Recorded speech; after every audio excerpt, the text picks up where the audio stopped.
Hello Prasad వస్తే బాగుంటుంది bro. మళ్ళీ ఏదో ఒక సెంటిమెంట్ డైలాగ్ చెప్తాడు, మీకు మొత్తం 1000 అయింది అంతే. 2 నెక్స్ట్ మళ్ళా కుమారాంటి వస్తే. ఇప్పుడు సీజన్ కంపేర్ చేసుకుంటే మరి సీజన్ 8 ఎట్లుంది? పర్వాలేదు, చూడొచ్చు, కానీ ఇంకా ఎంటర్టైన్మెంట్ కావాలని చూస్తున్నాం. అదే కొంచెం తగ్గింది అంటారు ఎంటర్టైన్మెంట్ అయితే. అవును, ఎంటర్టైన్మెంట్ అయితే తగ్గింది కొంచెం. సో మరి శేఖర్ భాష, నిఖిల్ది వీళ్ళందరి కాంబినేషన్ ఎలా ఉంది? ఉంది కానీ ఇంకా సీజన్ ఇంకా జరగాలి కదా, వీక్స్ జరిగే కొద్ది బాగుంటుంది బ్రో. ఇప్పుడు ఇంతమంది ఉన్నారు కదా, శేఖర్ భాష, విష్ణుప్రియ, ఈ నిఖిల్, ఇంతమంది ఉన్నారు కదా, మరి విన్నర్ ఎవరు అనుకుంటున్నారు మీరు? ఫైనల్గా విన్నర్ ఎవరు కాబోతున్నారని మీరు అనుకుంటున్నారు? ఈ 2 ఎపిసోడ్లతో మీకు ఏమనిపిస్తుంది? విన్నర్ అంటే చెప్పడం కష్టమే కానీ మ్యాక్సిమం అమ్మాయిలు అవుతారు బ్రో. అమ్మాయిల్లోనే వస్తారు విన్నర్ అయితే. ఓకే, ఈసారి అయితే అమ్మాయి వస్తుందని అయితే అనుకుంటున్నారు. మేబీ నయనిక కానీ విష్ణుప్రియ కానీ రావచ్చు అనుకుంటున్నా. అయితే అబ్బాయిలు అయితే కష్టం కానీ అమ్మాయిలు వస్తారు అనుకుంటున్నా అంతే బ్రో. కానీ బిగ్ బాస్ సీజన్స్ పర్వాలేదు బ్రో, టాలెంట్గా ఆడుతున్నారు కదా, పర్వాలేదు.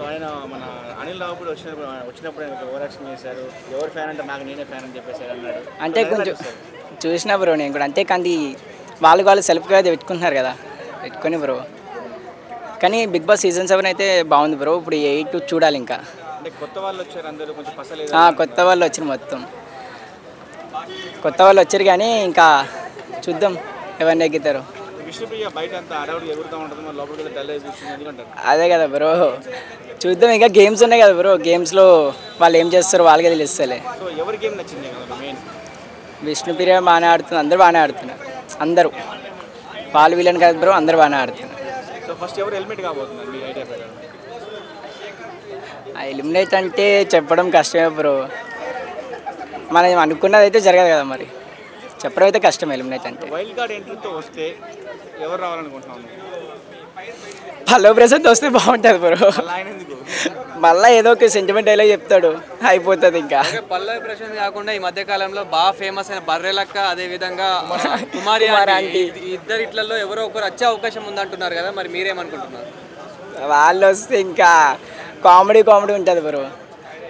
వచ్చినా రావచ్చు, చెప్పలేము. బర్రెలక్క రావచ్చు, కుమారాంటి రావచ్చు, మీకు మొత్తం 1000 అయింది అంతే. కుమారాంటి వస్తే మొత్తం అదే జరుగుతుంది. 2 నెక్స్ట్ మళ్ళా అదే చెప్తుంది. బిగ్ బాస్ చూస్తున్నారా? చూస్తున్నాను. మీకు నచ్చిన కంటెస్టెంట్ ఎవరు? నిఖిల్. ఎందుకని? తను కొంచెం యాక్టివ్ రోల్ ప్లే చేస్తున్నాడు, అందరినీ నవ్విస్తున్నాడు, తన గురించి తను ఫైట్ చేసుకుంటాడు. అంటే బిగ్ బాస్లో నెక్స్ట్ విలన్ అంటే ఒకసారి అమర్దీప్ అలాంటి వాళ్ళు ఉన్నారు చూసావా, సో నెక్స్ట్ విలన్ మన నిఖిల్ అవ్వబోతున్నాడు అని చెప్పేసి ఒక టాక్ అయితే ఉంది. సో దానికి మీరేమంటారు? జస్ట్ ఇప్పుడే కదా స్టార్ట్ అయింది, స్టార్ట్ అయిన వెంటనే మనం ఏమని అనుకోలేము, చూస్తూ మనం తెలుసుకోవచ్చు నేను అనుకుంటున్నాను.